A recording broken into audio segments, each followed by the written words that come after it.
From translation, Net New English Translation. This 40th day of the year. Today we are reading passages Leviticus 24 to 25. Leviticus chapter 24, verses 1 to 25. The Lord spoke to Moses, saying, Command the Israelites to bring you pure olive oil for the light, to keep the lamps continually burning. Aaron is to arrange it from evening until morning, before the Lord outside the curtain of the testimony, in the tent of meeting. It is to be a perpetual statute for the Israelites throughout their generations. He is to arrange the lamps on the pure gold lampstand before the Lord continually.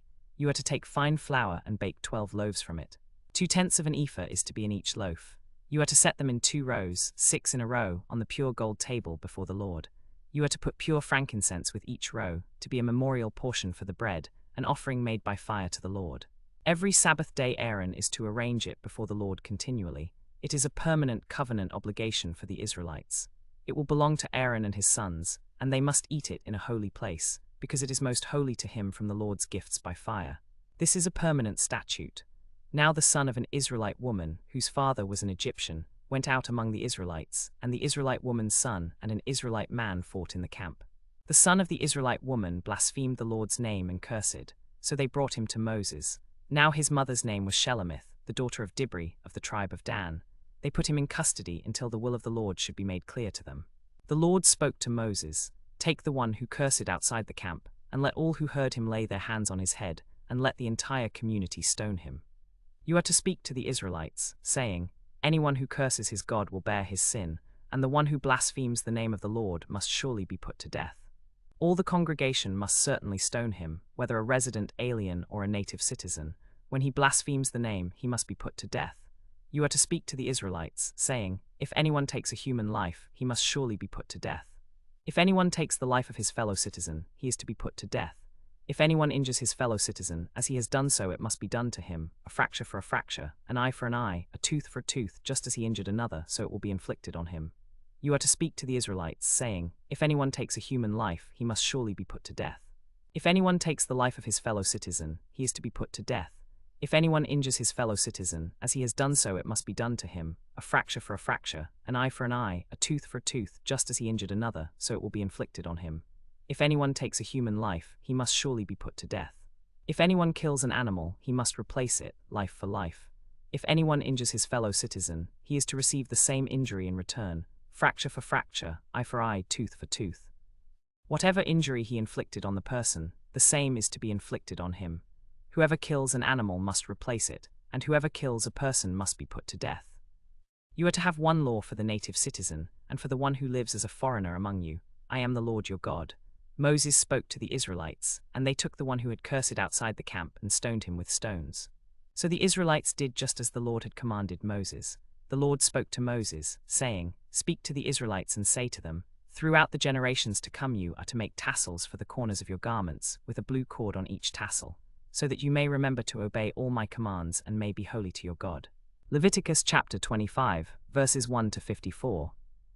The Lord spoke to Moses on Mount Sinai. Speak to the Israelites and tell them, When you enter the land that I am about to give you, the land must observe a Sabbath rest to the Lord. For 6 years you may sow your field, and for 6 years you may prune your vineyard and gather in its produce. But in the 7th year there shall be a complete rest for the land, a Sabbath rest to the Lord. You must not sow your field or prune your vineyard. You must not reap aftergrowth in your harvest, or gather grapes from your unpruned vines. It is to be a year of complete rest for the land. The Sabbath produce of the land may be for you to eat. For you, your male servant, your female servant, your hired worker, the foreigner who lives temporarily with you, and your livestock and the wild animals in your land, all its produce may be eaten.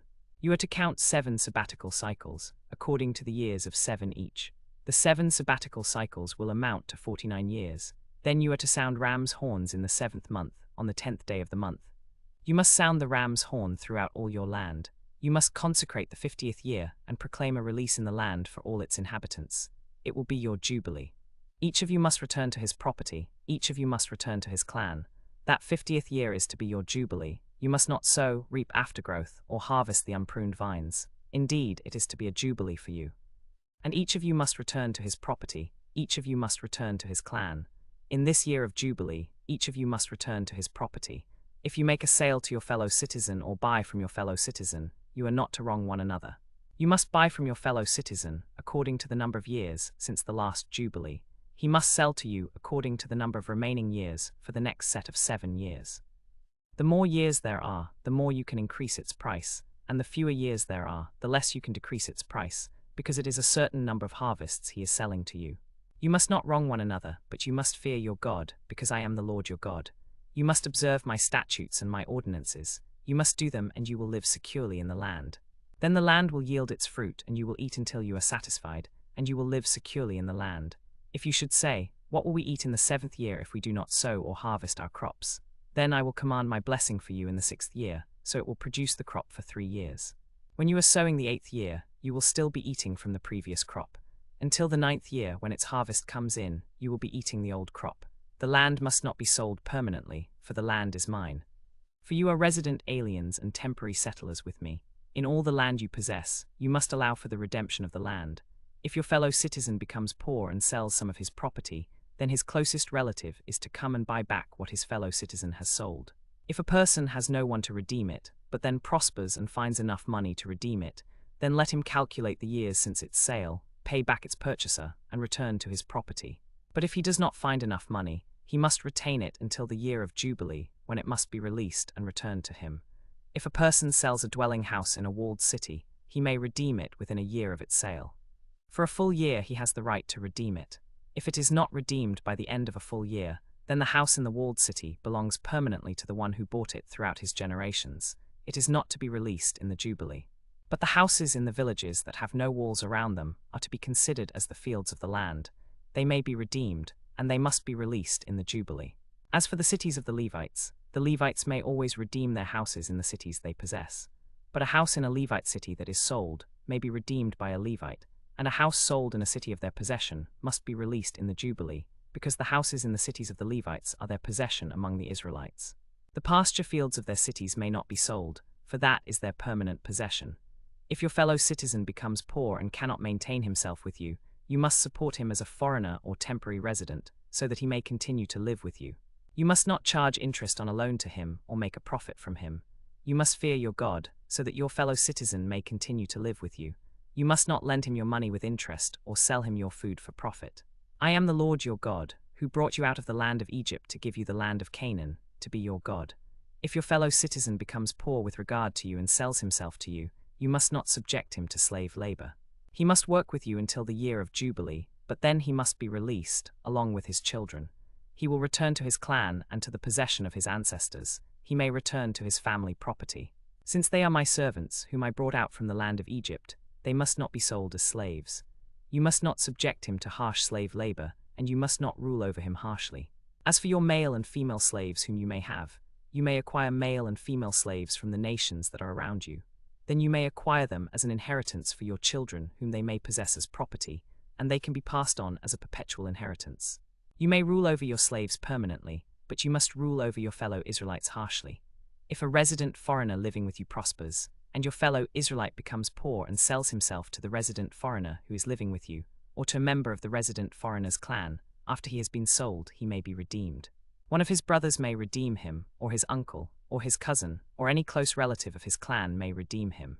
If he prospers, he may redeem himself. He must calculate with the one who bought him the number of years from the year he sold himself to him until the year of Jubilee.